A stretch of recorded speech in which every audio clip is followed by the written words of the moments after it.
Ramous wished he had someone he could rely on. It would have been nice to talk things over with someone other than himself, and to his chagrin, this investigation was becoming a regular conversation. He worried about the rest of his officers, and Claire in particular. He knew her long and well enough to know it would be hard for her not to get involved, and became frustrated at her for her constant meddling. The next morning, he got up and walked into the hotel to the smell of coffee and eggs. Emily was in the kitchen making breakfast. She offered him eggs, but he wanted to get busy and rushed out the door with coffee in hand. Once he arrived at the office, he pulled out the numbers Claire gave him for two managers by the names of Mike Davies and Jake Hauser, with the St. Paul Research Corporation. He called the first. "Hello, Mr. Davies' office, can I help you?" "Yes, you can. This is Chief RIgnor from the Tillamook Police Department, and I would like to speak with Mr. Davies, if he's in." "One moment, please." "Hello, this is Mike Davies. What can I do for you, Chief?" "Mr. Davies, I would like to meet with you. Is there a convenient time we can meet? I assume this is about, and I don't want to say this too loudly, so I'm not overheard, the Angel Project." Then his voice changed to a whisper. "I shouldn't even be talking to you. This is my secure line. Otherwise, I would have to play dumb. Today is Tuesday. I'm not free until Thursday afternoon at the office. I could meet you after 5:30 outside of the office. If not, will Thursday work for you?" "Yes, I guess Thursday will work." "Chief, please listen, I'll put you down as a vendor for electronic equipment. I'm the department head for purchasing and it would be within the course of my position to meet with such a person. When you come in, register at the front desk as Larry Henderson, from Intelligent Design. Is that all right for you?" "Yes. I would have liked to speak to you before then, but I understand. Do you know Jake Hauser? I need to talk to him too." "Chief, you were fortunate to get me. I worry about the Angel Project and its effect on the world, but Jake Hauser is part of the leadership of the project and I wouldn't interview in the same room with him. I couldn't speak freely with him in the room." "Okay, I'll set up another time with him. I'll see you on Thursday. How about 1 p.m.? "Yes, see you Thursday, goodbye." "Goodbye, Mr. Davies." Ramous was relieved to find a manager from St. Paul willing to talk to him. He was concerned about calling Jake Hauser right away in case it tipped him off about his call to Mr. Davies. He would wait until after the meeting to call him. Just then, his cell rang. "Hello, Chief RIgnor, this is Zoe." "Hello, Zoe. What can I do for you?" "I heard you put a call in to Mike Davies. You have put him in danger. I'm sure Dania is monitoring your calls. Now, I am forced to assign resources to protect him." "What were you thinking?" "I wasn't thinking anything, and I'm doing my job investigating the homicide of two officers, and friends of mine. I warned you not to get involved. You will get more people killed. Listen, if you can protect Davies, do so. But, if you hinder my investigation, I'll come after you too. I didn't start this, but I'm determined to finish it, if for no other reason, for the sake of my friends." "You're determined, aren't you?" "Yes." "Well, let's not work against each other. If you will not back off, it would be best you work with us, although you have forced me, with limited resources, to put a protective team on Mike Davies. I'm sorry for that, but it's not my problem. I'm determined to see this through and bring those responsible to justice, and I can't accept anything else. Chief RIgnor, we second gens are more intelligent than first gens. First gens often by nature act impulsively rather than with a purpose, so it's not too hard catching them when they get impulsive, but when they're hiding, it's hard to catch or find them. They will come after Mr. Davies. We will try to keep him safe, but please be careful with your calls. Consider they're being monitored. From now on, please contact no one until after your meeting with Mike Davies. Afterward, I want to meet with you myself so we can determine a course of action. I have a secure cell phone I'll give you when we meet, and I need you to use the phone to make any contacts about this issue. Goodbye." She hung up before Ramous could respond. Ramous spent the rest of the day going over the station's work roster. He had the hard and dirty work of finding a replacement for Paul. So, he spent the time going over evaluations and timesheets of the rest of the police staff and some time putting an ad online. Ramous got home at 6:30 p.m. to find Emily sitting in the kitchen at the big island with paperwork and catalogs spread out from one end of the counter to the other. As he entered the kitchen, he said, "Hello, Emily. How was your day?" "Hi, Ram, I've had a great day, thank you. I've spent most of it selecting the furniture for the bedrooms, the sitting and dining room. Also, I have chosen a name to replace the general term bed and breakfast." "Okay, what name did you pick?"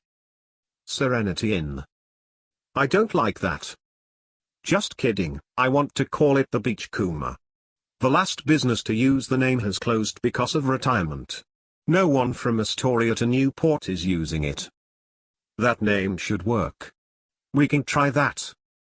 "Now, so far, the furniture I want to buy comes to about $165,000. It's not the cheapest I could find, but it's perfect for a beach setting."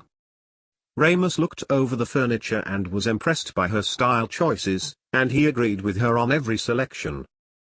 "Have you seen Mr. Daniels today?" "Yes, he passed through on his way to the beach.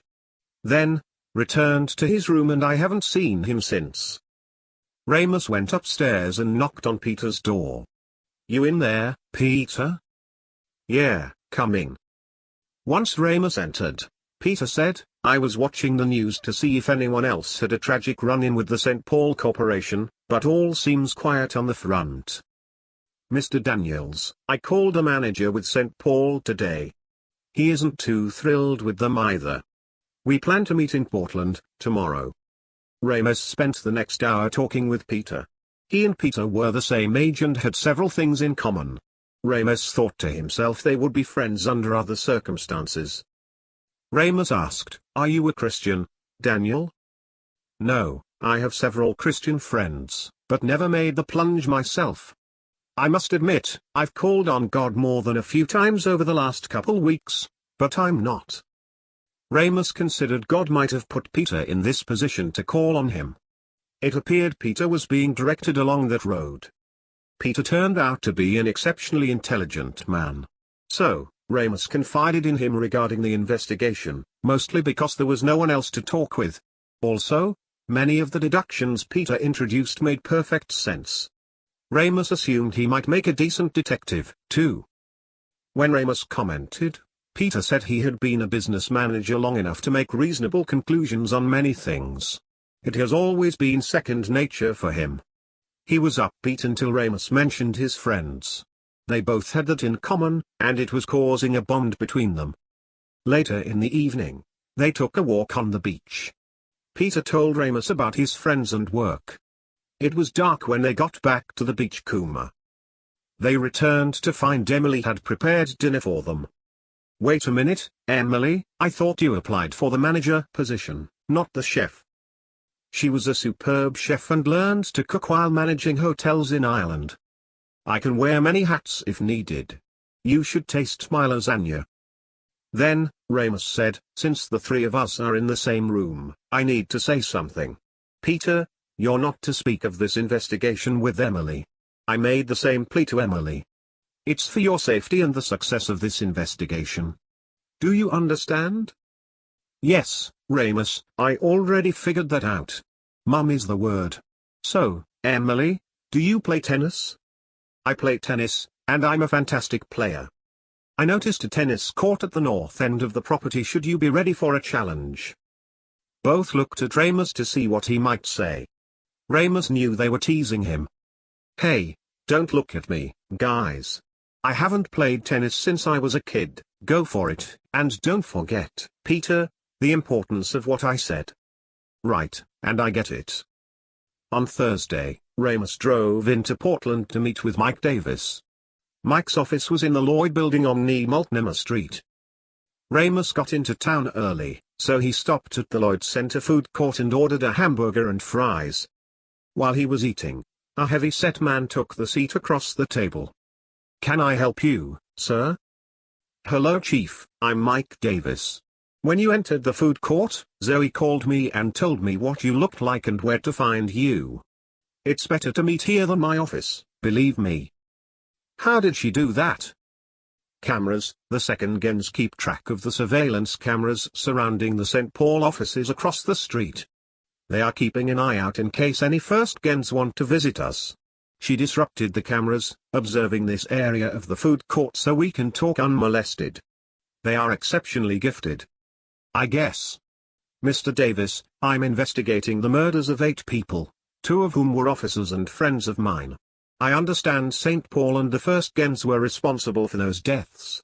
Where can I find the person Dania? I don't know where she is, no one does. St. Paul is looking for her and another 142 first gens on the run. They've already killed several people. I'm sorry, Chief RIgnor, that you lost your friends. I also lost friends.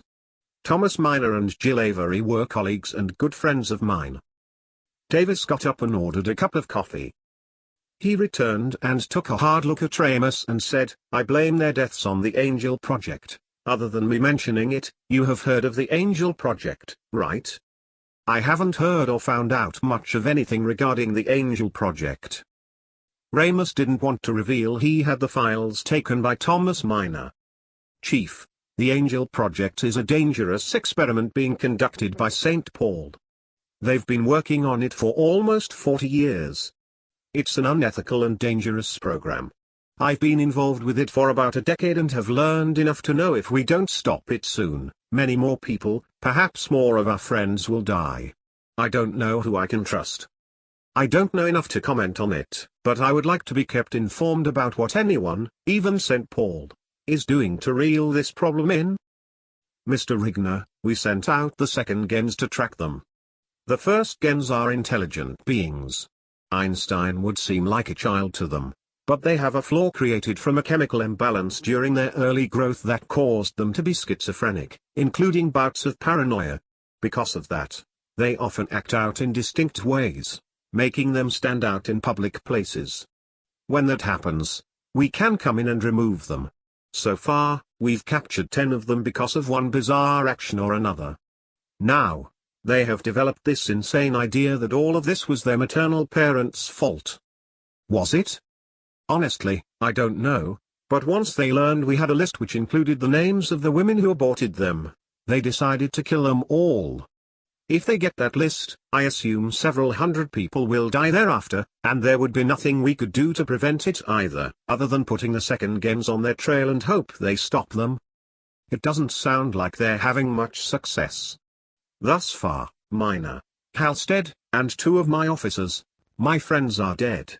You're telling me that they died for a list? Those women on that list will die as well, if we don't find it. I'm pretty certain Thomas Minor and Jill Avery stole that list from our Portland labs before they were murdered. Minor passed the list, along with a batch of other important files, to a man named Peter Daniels. Daniels went on the run. Zoe, under my orders, followed him to the coast with intentions to retrieve the list and the other files. I don't know why, but against better judgment, Zoe killed him and took whatever information he had. I guess that's where you come in, Chief. It surprised Ramous that Davies wasn't aware Daniels was alive and wondered why Zoe didn't tell him.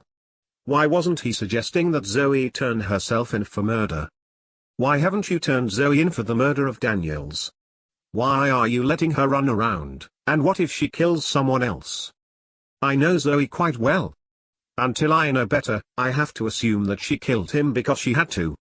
It's out of character that she would murder an innocent person. There was something else going on there that she isn't telling me, or anyone for that matter. Ramous didn't think it was wise to let Davies know that Daniels was still alive. This could all be a setup. He only said something to keep Davies from becoming suspicious regarding what he was about to tell him. After meeting her, I believe that too. Right now, I have no plans of bringing her in, but I better not hear of any more bodies where she's concerned. By the way, she told me about the list. She also told me it wouldn't stop there, and that the first gens hated humanity and planned to wipe out all humankind. I find that hard to believe. It's insane. Yes, We believe that's their plan and makes them more unpredictable. Fortunately, the second gens are more advanced than the first and outnumber them. There are 153 first gens and 260 second gens. Just by simple mathematics, the second gens will eventually eliminate the first gens. The problem is, will they kill 10 more people or 100,000 more people before they're stopped? It's hard to say. Ramous said, "That's concerning." Mike went on, "I know. Further, St. Paul is trying to keep this quiet and would have no problem ending my existence if they should catch me giving out this information. That's how bad it has become. You were fortunate to get me on the phone first. Anyone else and you'd be dead by now. Personally, I'm having a hard time deciding who is worse, the first gens or St. Paul itself. The Angel Project should have never happened. It's morally wrong on every level. If the proper authorities found out, they would put St. Paul Research Corporation out of business, at least stop the project. It could turn into the biggest financial failure in American history. Many in top management would do anything and everything they could to prevent that from happening, including doing away with us." Ramous took a drink of his soda, while he looked around the mall. He wondered whether he would see anyone who seemed out of place. Perhaps someone acting strange, wearing a suit. Almost everyone was wearing a suit. He was in a business section of Portland, why wouldn't they be? "You need to tread lightly, Chief. Let Zoe and me be your contacts. I'll get to you whatever information you need, through Zoe. Let's use her as our go-between.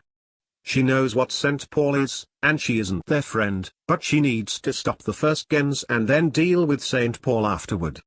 We will bring them to justice, Mr. RIgnor. Companies like St. Paul should not exist in a civilized society. Mr. Davies, right now, I'm most concerned with finding justice for my officers and friends. So, if you involve me in apprehending Dania, I'd appreciate it. The rest is less important and bigger than my abilities. That doesn't mean I won't get involved. I'm just concentrating on one thing at a time." "Okay, Chief. I understand, but please don't stop there. We need you. We can't rely on too many people, for their safety and ours. I need to get back. Zoe will bring you more information tomorrow. She will come to you. Where would be a good place to meet?" "She has already met me at my bed and breakfast. Tell her to call me beforehand, and we can meet there." "Okay, I will, and goodbye. I'll be in contact." "All right, Mr. Davies. Goodbye." Ramous thought about what he was getting himself into all the way back to the coast. He already decided to find Paul and John's killer, or killers, but the rest of it was almost too big to comprehend. He measured the pros and cons, and how complicated it would become. Also, he considered how dangerous and how much time it would take. He wanted no one else to get hurt,